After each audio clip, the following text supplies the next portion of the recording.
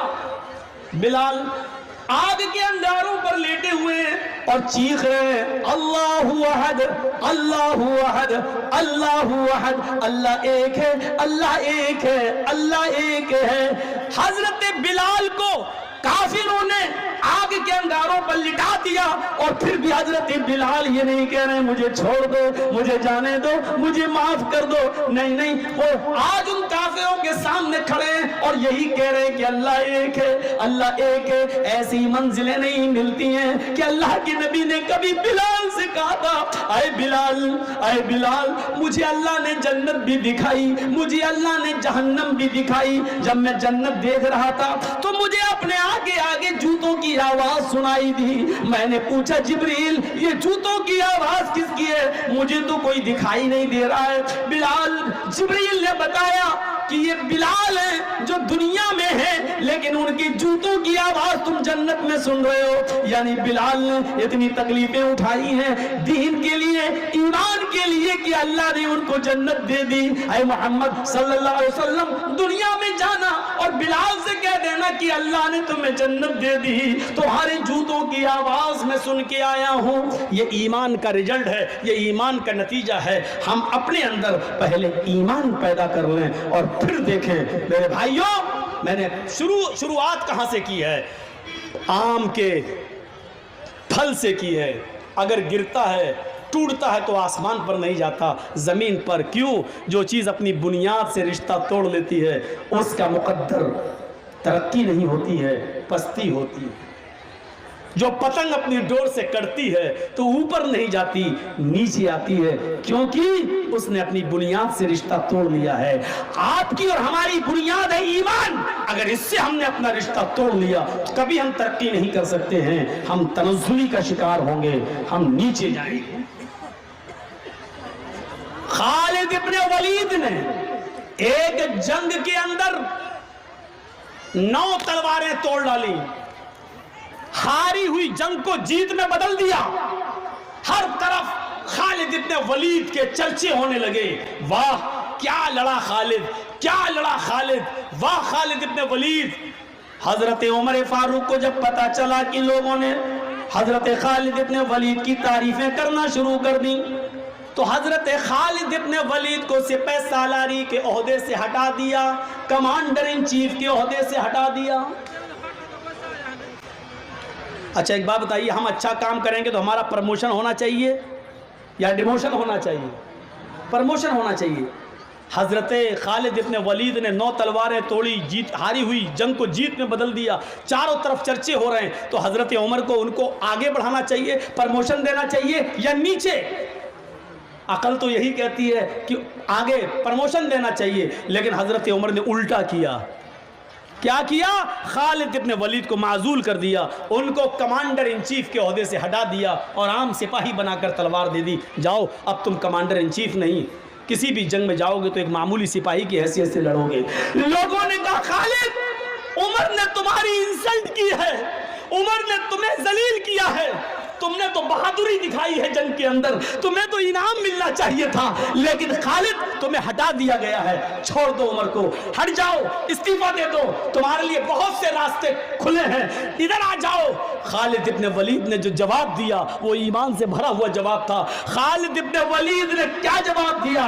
نحنو نقاتل فی سبیل اللہ ولا نقاتل فی سبیل عمر، ہم جو جنگ لڑ رہے تھے وہ اللہ کے راستے میں لڑ رہے تھے، عمر عمر کے راستے میں نہیں لڑ رہے تھے، ہم نے جنگ اللہ کے لیے لڑی ہے، عمر کے لیے نہیں ہے۔ ہم معمولی سپاہی بن کر بھی ہم جہاد کریں گے، لیکن عمر کے لیے نہیں، عمر کے رب کے لیے کریں گے۔ میرے بھائیوں، یہ اسلام تھا، یہ ایمان تھا اس زمانے کے صحابہ کے اندر۔ تم تو اپنے بھولے بھالے جو دور سے آئے ہیں، یہ مسلمان بھائی جو سننے کے لیے آئے ہیں، تم ان کو تکلیف دینے کے لیے ان کے سامنے کھڑے ہو گئے ہو، تم ان کے لیے مصیبت بنے ہو، تم اپنے بھائیوں کو راستہ نہیں دے سکتے ہو، ان کے لیے بیٹھ نہیں سکتے ہو، تم اسلام کے لیے اپنی جان کی قربانی کیا دو گے؟ لعنت ہے، آج کہنا پڑ رہا ہے تم سے، بڑی بدکمباش قوم ہو چکی ہو یہ مسلم قوم۔ کسی سائنٹسٹ نے کہا تھا جب میں نے قرآن پڑھا تو مجھے دنیا کی سب سے بہتر مذہب اسلام لگا، لیکن جب ہم نے دورہ کیا تو دنیا کی